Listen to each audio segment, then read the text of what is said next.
అందరికీ నమస్కారం, శుభోదయం. ఈరోజు ప్రధాన దినపత్రికలను వార్తలను కానీ విశ్లేషించినట్లయితే, ముందుగా ఈనాడు దినపత్రికను తీసుకున్నట్లయితే, కలెక్టర్లు అధికార దర్పం వద్దు, అన్నిటికన్నా ప్రజలే మనకు ముందు, సంక్షేమము, అభివృద్ధి, సుపరిపాలనే మన ప్రభుత్వానికి మూల స్తంభాలు, ఏప్రిల్లో మెగా డిఎస్సి లోపాలు లేకుండా నిర్వహించాలి, మే నెలలో తల్లికి వందనం, అనకాపల్లి, రామాయపట్నంలో కొత్త టౌన్షిప్లు, కలెక్టర్ సదస్సులో ముఖ్యమంత్రి చంద్రబాబు. అన్ని పనులు డబ్బుతోనే అవుతాయనుకోవద్దు, మీ సామర్థ్యం, నెట్వర్కింగ్ వల్ల పెట్టుబడులు వస్తాయి. పెట్టుబడుల ఆకర్షణకు మరో 3 నుంచి 4,000 కోట్ల విజిఎఫ్, విజన్ 2047 లక్ష్యంపై సీఎం దిశానిర్దేశం. జగన్ పాలనలో ఆర్థిక ఇబ్బందులతో 1,75,000 మంది చదువుకు దూరం, బడి దూరమై 44,000 మంది అక్షరాన్ని వదిలేశారు. ఏడాదిలోగా భూ వివాదాలు పరిష్కారం. పథకాల పండగ, మే నెలలో తల్లికి వందనం, ఎంతమంది పిల్లలుంటే అంతమందికి 15,000 చొప్పున అందజేస్తాం. పాఠశాలలు తెరిచే ముందు తల్లికి వందనం ఇస్తాం. అన్నదాత సుఖీభవ కింద 3 విడతల్లో 5,000, 5,000, 4,000. మత్స్యకారులకు ఏప్రిల్లో 20,000 చొప్పున వేట నిషేధ భత్యం అందజేస్తాం. ఇది నిన్న కలెక్టర్ల సదస్సులో క్లుప్తంగా చెప్పుకోవాలంటే, కలెక్టర్ల సమావేశం ఇంతకుముందు జరిగిన దాంతో పోల్చుకుంటే ఇప్పుడు ఒక విభిన్నంగా కలెక్టర్ సదస్సు జరిగిందని చెప్పుకోవచ్చు.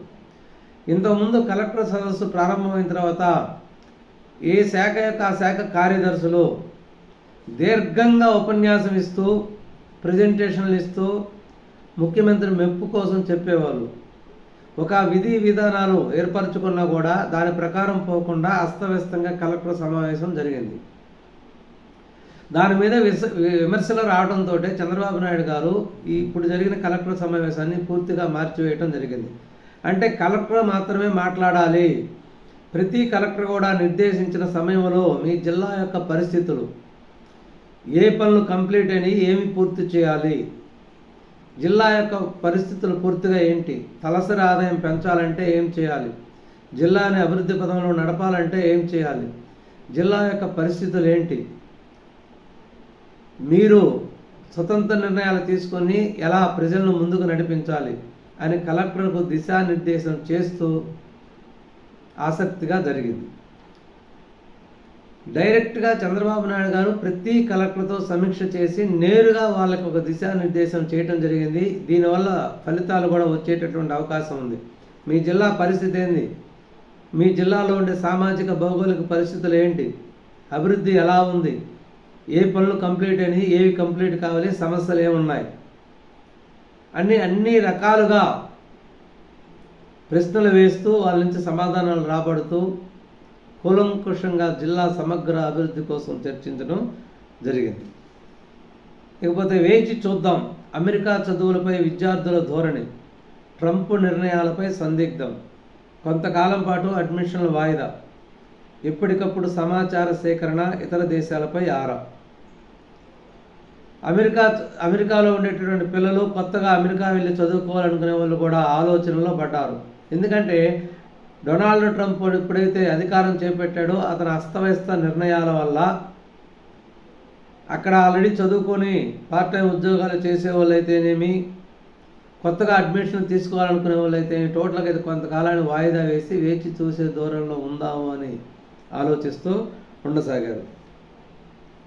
ఇకపోతే వివేక హత్య కేసు నుంచి తప్పించుకునేందుకు అవినాష్ రెడ్డి కుట్ర, ఆయన ప్రోద్బలంతోనే కృష్ణారెడ్డి తప్పుడు ఫిర్యాదు, సిబిఐని వివేక కుటుంబ సభ్యులను భయపెట్టాలని చూశారు, దర్యాప్తును నిర్వీర్యం చేసేందుకు కొత్త కథ అల్లారు, సుప్రీంకోర్టులో అదనపు వివరాలు సమర్పించిన రాష్ట్ర ప్రభుత్వం. అంటే వివేక హత్య కేసును నీరు కార్చి అక్కడ అప్పుడు పనిచేసే సిబిఐ అధికారిని మరియు వివేక ఫ్యామిలీని భయపెట్టాలనే ఉద్దేశంతో సిబిఐ మీద వివేక కుటుంబ సభ్యుల మీద రివర్స్ కేసు పెట్టారు. అంటే ఎవరైతే వివేకానంద రెడ్డి పిఏగా ఉన్నారో కృష్ణారెడ్డిని సిబిఐ అధికారి మీద, వివేకా కూతురు సునీత మీద మరియు నర్రెడ్డి రాజశేఖర రెడ్డి అల్లుడి మీద కేసు పెట్టడం జరిగింది. ఏమని, రామ్ సింగ్ మమ్మల్ని బెదిరించి వివేక హత్య కేసులో సునీత నర్రెడ్డి రాజశేఖర రెడ్డి చెప్పినట్టు నడుచుకోండి అని చెప్పి నన్ను అనేక రకాలుగా బెదిరించి భయభ్రాంతులకు గురి చేసి నన్ను ఇబ్బందులు పెట్టారు అని వాళ్ళ మీద తిరిగి కేసు పెట్టడం జరిగింది. ఈ కేసు మీద అప్పుడు వీళ్ళు హైకోర్టుకి వెళ్ళినప్పుడు రామ్ సింగ్ సిబిఐ అధికారి సునీత వాళ్ళు హైకోర్టుకి వెళ్ళినప్పుడు దీని మీద స్టే అయితే ఇచ్చారు, కానీ కేసు కొట్టివేయమంటే కొట్టివేయలేదు. ఆ కేసు కొట్టివేయమని ఇప్పుడు మళ్ళీ సుప్రీంకోర్టుకు వెళ్ళడం జరిగింది సునీత గారు. ఈ సుప్రీంకోర్టుకు వెళ్ళిన తర్వాత దీని మీద సుప్రీంకోర్టు రాష్ట్ర ప్రభుత్వానికి అందరికీ నోటీసులు జారీ చేస్తే ఇప్పుడు కొత్తగా వచ్చిన ప్రభుత్వం దీని మీద దర్యాప్తు చేసినప్పుడు విస్తుగొలిపే విషయాలు తెలిసాయి. అసలు సిబిఐ అధికారి కృష్ణారెడ్డిని విచారించడం లేదు, ఎటువంటి ఎంక్వైరీకి ఎవరూ పిలవలేదు. కృష్ణారెడ్డి చెప్పినట్టు సునీత నర్రెడ్డి రాజశేఖర రెడ్డి ఇంటికి హైదరాబాద్గా కృష్ణారెడ్డి వెళ్ళలేదు.